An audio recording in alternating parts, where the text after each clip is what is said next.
Devenir riche n'est pas chose facile. Pour y arriver, il faut éviter certaines choses qui pourraient freiner votre chemin vers la réussite.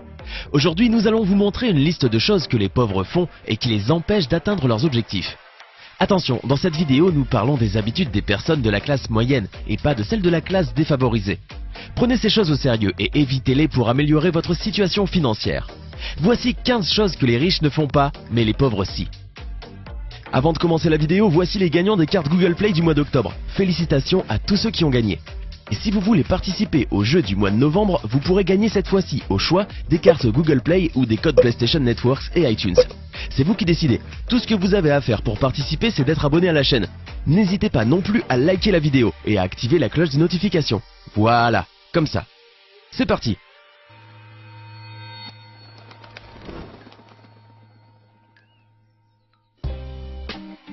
Les pauvres ne suivent pas leurs rêves et ne réalisent pas leurs idées. Il est clair qu'on ne choisit ni ses parents, ni sa famille, ni l'endroit où l'on est né, ni son lieu de vie, mais on a le choix de passer du temps à réaliser nos rêves. Nous avons chaque jour 24 heures pour changer la donne, et pendant que certains se penchent sur leurs objectifs, d'autres préfèrent gaspiller ce temps précieux. Si vous avez un rêve ou une idée, n'y renoncez jamais, bossez dessus et continuez d'essayer et de réessayer. Regardez la télévision.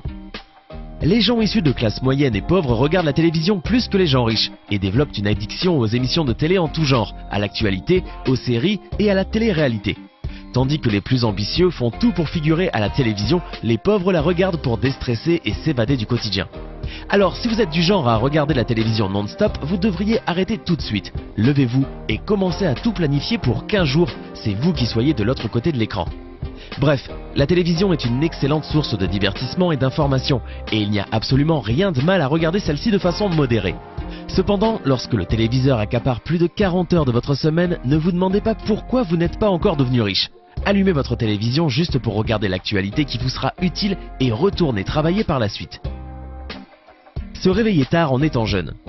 Les pauvres sont plus fainéants dans leur jeunesse que les riches. Ce sont les statistiques qui le démontrent et qui prouvent qu'un jeune qui a passé sa jeunesse à se construire un avenir, notamment en se donnant à fond et en se réveillant chaque matin pour s'améliorer, aura plus de chances de réussir et de devenir riche puisqu'il aura saisi le temps de se développer alors qu'un autre aura plus de mal en le faisant plus tard.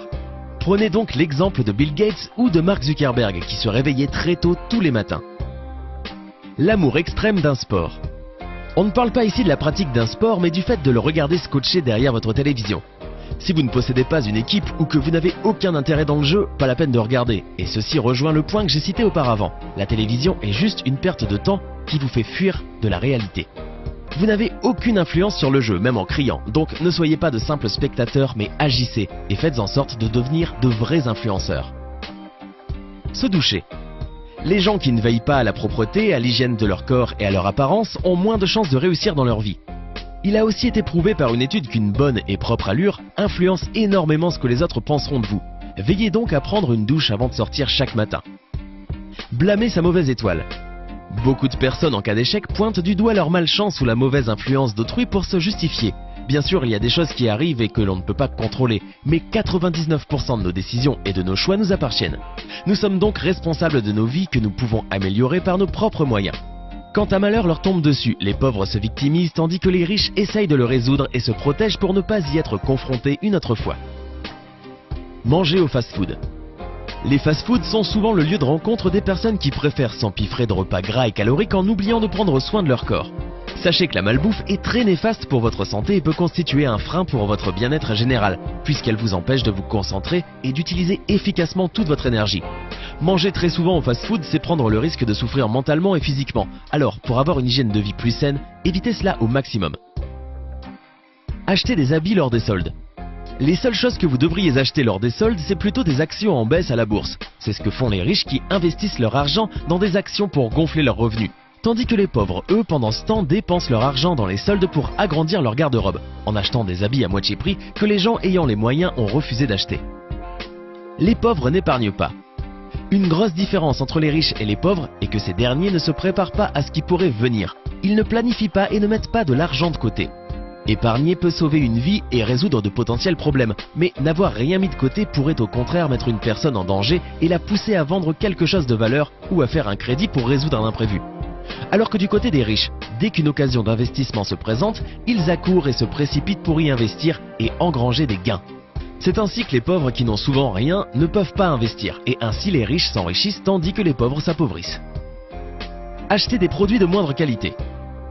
Le pauvre croit faire des économies en achetant moins cher. Il préférera par exemple un produit de moins bonne qualité ou en piteux état pour son prix au rabais, croyant faire une bonne affaire. Il oublie le stress et les coûts que les achats à répétition du même article vont avoir comme effet sur sa vie et même ses activités. Cette situation me rappelle un proche qui possédait un téléphone bas de gamme qu'il préférait pour son prix. Cependant, rapidement, le gadget commença à avoir des problèmes d'autonomie et de fonctionnement et il manqua un appel pour une opportunité unique. Je vous garantis que jusqu'aujourd'hui, il regrette. Lorsque l'on voit une dame ou un monsieur riche dépenser beaucoup pour un objet authentique, on se dit souvent « il a de l'argent à dépenser ». Cette pensée est la plupart du temps à tort, car les produits originaux sont de bonne qualité et garantissent un usage longue durée et sont donc plus économiques. Visite régulière chez le médecin. La santé est primordiale et ça les riches l'ont bien compris, puisqu'ils opèrent des visites régulières chez le médecin, tout le contraire des pauvres, ce qui les empêche de détecter des maladies graves très tôt comme le cancer et de sauver leur vie à temps. Dépenser l'argent qu'ils n'ont pas. C'est connu, les pauvres dépensent l'argent qu'ils n'ont pas et c'est l'une des grandes erreurs qu'ils commettent. Ils déboursent de l'argent qu'ils n'ont pas encore reçu avec des prêts et des endettements qu'ils les mettent par la suite sous pression lorsqu'ils doivent rembourser. Si vous ne possédez pas l'argent nécessaire, n'achetez pas, commencez par travailler et amasser de l'argent pour pouvoir vous offrir ce que vous voulez. Les pauvres s'entourent de pauvres. On a tous besoin de modèles dans nos vies, ceux qui nous feront avancer et nous motiveront pour devenir comme eux ou plus. Élargissez votre cercle d'amis et entourez-vous de gens qui ont encore mieux réussi que vous, pas ceux qui sont comme vous, car avoir des personnes du même rang social et ayant le même état d'esprit vous offrira juste le luxe de penser moins par vous-même, ce qui vous réconfortera quant à votre situation financière déplorable, chose très mauvaise pour avancer dans la vie. Faire des crédits pour des achats inutiles.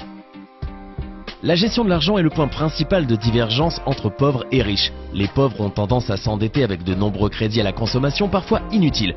Une personne moyenne va chercher à posséder une voiture, de l'électroménager et tout autre appareil high-tech. Tout ça avec un crédit qu'elle remboursera avec des intérêts conséquents. Tandis que les riches prennent des crédits pour investir seulement, amassent de l'argent et veillent à bien le dépenser. Avoir des enfants très jeunes. Avoir un enfant c'est bien, c'est beau, mais ça coûte cher. 200 000 € en moyenne si vous vivez dans un pays développé. Les pauvres ont beaucoup d'enfants dans leur jeunesse tandis que les riches attendent longtemps pour pouvoir leur offrir une bonne vie. Ainsi, il serait plus sage de construire un bon avenir avant d'avoir un enfant. Les pauvres pensent toujours qu'on doit les aider. Personne ne doit rien à personne, l'aide est un plus mais pas une garantie. Vous êtes les seuls responsables de votre vie et de vos échecs. Seuls les meilleurs réussissent, ceux qui ne renoncent pas, qui se relèvent et qui comptent sur leurs aptitudes. Rapprochez-vous de ces personnes, elles sont inspirantes et constituent de vrais modèles à suivre. Pour finir, voici des statistiques très récentes sur les différences entre les riches et les pauvres qui vous aideront certainement mieux à visualiser tout ce que je viens de vous dire. 70% des riches mangent moins de 300 calories de junk food par jour, tandis que 97% des pauvres en consomment plus. 80% des riches sont focalisés sur l'accomplissement de certains objectifs spécifiques contre 12% pour les pauvres. 76% des riches font du cardio 4 fois par semaine contre 23% des pauvres. 63% des riches écoutent des livres audio pendant